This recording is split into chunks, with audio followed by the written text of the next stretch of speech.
on appelait les filles Bamileke les Ndjouksa. Oui, elles étaient les Ndjouksa. Et c'est vrai qu'à un moment donné, si on alignait 10 filles, tu pouvais trier dans ces filles-là celles qui sont Bamileke, selon leur façon de se mettre. On sentait qu'il n'y avait pas du modernisme plus. Mais aujourd'hui, on a du mal. Quand elle a dit qu'elle est Bamileke, ça m'a surpris. Je m'attendais à tout sauf ça. De vous deux, je croyais que vous étiez plus Bamileke qu'elle. Donc, de nos jours, on a du mal à distinguer quelle est la fille Sawa, quelle est la fille Bamileke. Pourquoi? Parce que les Bamileke ont eu le temps d'observer ce qui leur manquait et ont appris. Je vois mal que dans le plus grand marché de la sous-région, qui est dans le village des gens, il n'y ait pas un seul commerçant de ce village-là dans le marché. Quand nous partons à Yaoundé, au marché Fundi, il y a quand même les étonnes, il y a les boulots. Je vois mal, parce qu'il faut amener nos gens, au lieu de dire qu'on les a rendus minoritaires, il faut leur reprocher le fait qu'ils ne copient pas le bon exemple. Les autres, vous avez dit dans vos propos qu'il y a des gens en face qui vivent plus ou moins bien, vous avez nuancé le propos, plus ou moins bien, et c'est ça qui peut rendre aigri et conduire peut-être au rejet de l'autre.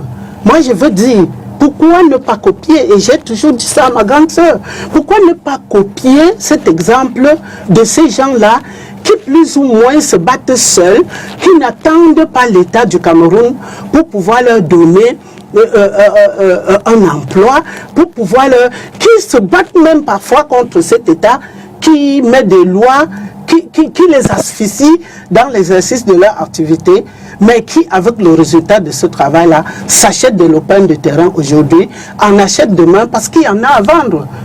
On ne peut pas acheter quand il n'y en a pas à vendre. C'est parce qu'on met en vente. Moi, j'ai toujours dit, quand vous, là, vous faites vos congrès, qu'est-ce que vous vous asseyez, vous dites au vôtre?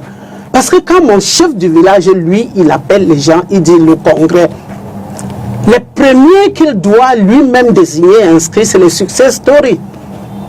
Et quand il vient le jour où la noblesse descend, c'est-à-dire le chef et ses 9 et ses 7 descendent, c'est pour que ces success stories passent et partagent leur expérience.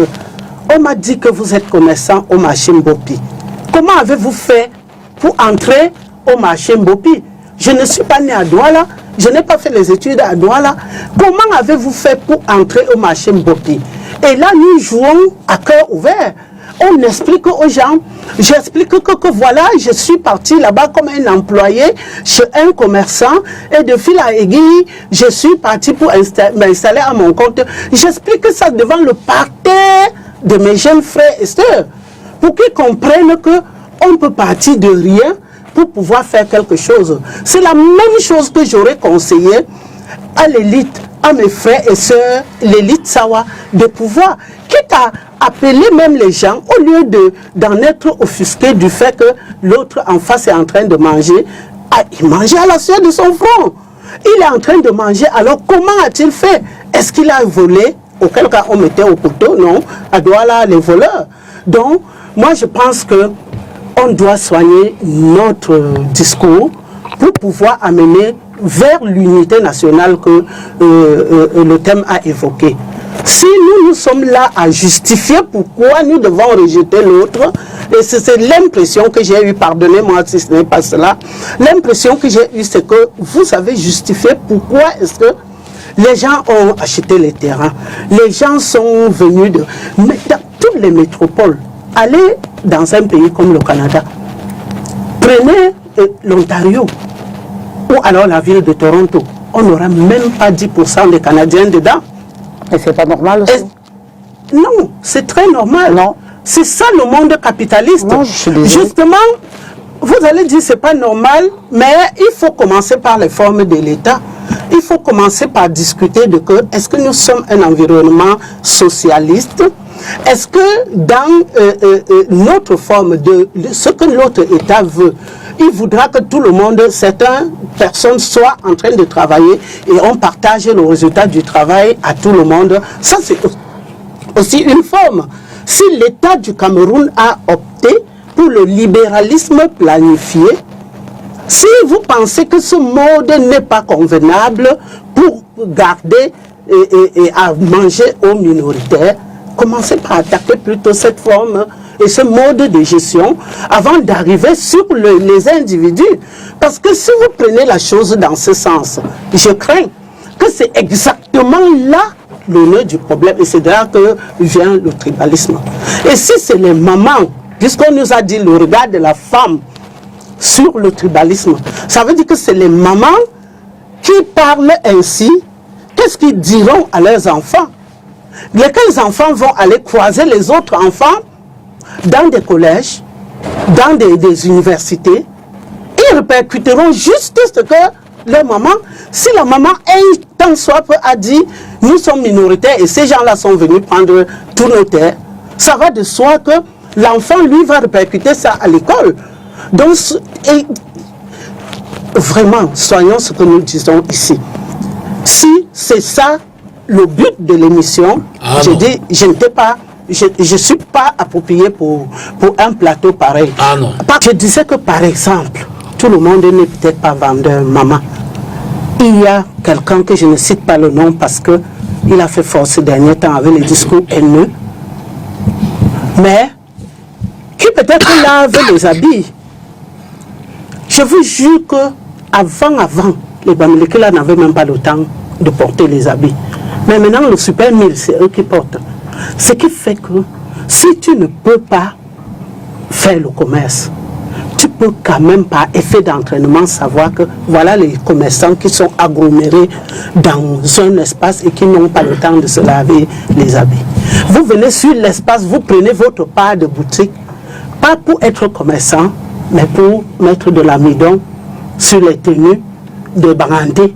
Parce qu'en week-end, ils sont tous en blanc, ils tapent le bain skin, ils sont tous en blanc, ils ont besoin. Moi, je ne sais même pas mettre l'amidon sur l'habit, pour tout vous dire. Mais je ne sais pas, une fille savoir bien éduquée à un certain âge qui ne sait pas tenir le blanc comme ça, là, jusqu'à ça éclate sur les yeux des gens. Son savoir-faire, là, c'est avec ça qu'il devait gagner sa vie. Dans la Bible, on dit la théorie des talents.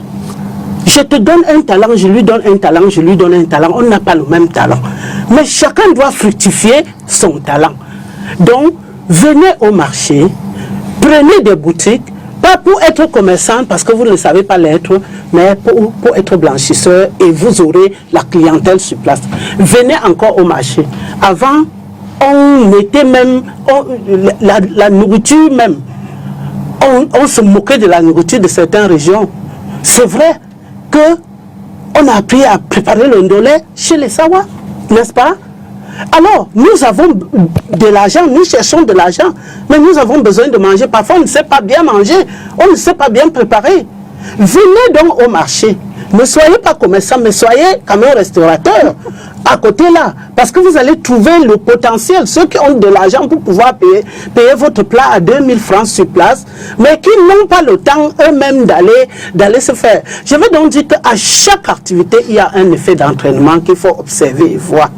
Et comme je vous dis, les associations nous invitent à aller, je vais souvent dans des universités, pour parler des activités génératrices de revenus. Les salariés n'ont jamais été riches, madame. Le salaire, quel que soit le niveau du salaire, à sa limite, la vie devient chère. Avant même quand vos parents vendaient ce terrain-là, ils vendaient à combien le mètre carré? Vous savez, aujourd'hui, le mètre carré. Et si un salarié va garder combien d'argent, jusqu'à combien pour pouvoir s'acheter. Donc, apprenons aux enfants, si tu veux être riche, ne pense pas à chercher un emploi, mais je pense à mener une activité génératrice de revenus. Je vais transformer l'amidon. Je vais mettre de l'amidon avec le bleu à linge pour pouvoir, ou avec le rose à linge, j'en sais rien, mais toujours est-il qu'il y en a qui connaissent. L'autre jour, j'étais dans une chaîne concurrente ici et qui a fait son vox pop sur les femmes. La femme qu'on a présentée, c'était une femme qui décidait de cirer les chaussures. Elle marche avec son panier, avec tous les cirages. Je leur ai démontré que voilà une qui pourra être importatrice et même fabricante du cirage demain. Parce qu'à force de faire avec amour, tel qu'elle nous a démontré son travail, elle va commencer maintenant à savoir quels sont les différents types de cirage. Le bon sort de quel pays? Qui est le contact dans ce pays-là? Et vous allez voir que de fil à l'aiguille, elle va être représentante d'une marque de cirage ici. Et un jour encore, elle pourra être fabricante d'une marque de cirage. Il faut oser. Commençons quelque part. Et je dis que je me rends disponible à tous les coups. Et c'est pour ça que chez moi, j'emploie plus les gens qui ne sont pas de l'Ouest. Et mon vœu le plus cher, c'est que, au sorti de là, que je sorte un commerçant qui ne soit pas de l'Ouest. Merci. Dans les métropoles, c'est les gens qui arrivent. Aujourd'hui, là même que vous indexez les Bamileke, aujourd'hui c'est les Chinois. Je n'ai indexé personne, hein. Moi je n'ai indexé. Depuis que je suis là, je ne parle pas de Chinois. On est là pour parler entre le tribalisme ici, c'est entre nous Camerounais. Voilà. Les Chinois, c'est toutes les métropoles. C'est un autre débat. C'est les gens qui arrivent, qui développent les métropoles. Oui. Et prenez des exemples et suivez. Vous allez voir qu'il y a ça, c'est mon temps de parole, madame. Excusez-moi. Merci. Alors, vous m'avez fait perdre mon fil de... Bon. Je pense que je vais me retrouver. Je disais ceci. À Bafoussam, il y a plus de gens d'ailleurs que Bafoussam. Voilà. Si rien n'est fait eux-mêmes. Voilà. Il faut protéger. Voilà. Il faut protéger. Donc quand c'est une métropole, quand c'est là où ça appelle les affaires, il faut que les gens fassent le maximum d'efforts pour ne pas être dérivés. C'est la loi naturelle. Parce que quand toi tu décides de vouloir vendre un bien, c'est parce que tu as un besoin. Peut-être que ta maman a décidé de vendre le terrain pour t'envoyer en Europe. Non, nuance. Bon, non. En tout cas, je dis... Non, c'est aussi des idées reçues. Donc, je dis pour moi, non. Déjà, moi, c'est un mariage qui m'a amené en Europe. Rien à voir avec ma maman. Voilà. Nous, femmes, on devrait mener un plaidoyer pour que Yaoundé parle sur les discours haineux qui sont et dans les partis politiques, et dans les réseaux sociaux, et partout. Parce qu'en réalité, il n'y a pas du tribalisme au Cameroun, mais il y a le tribalisme d'État au Cameroun. Et l'État favorise le tribalisme. L'État encourage certains à être tribalistes. Peut-être pour la conservation du pouvoir, je n'en sais rien.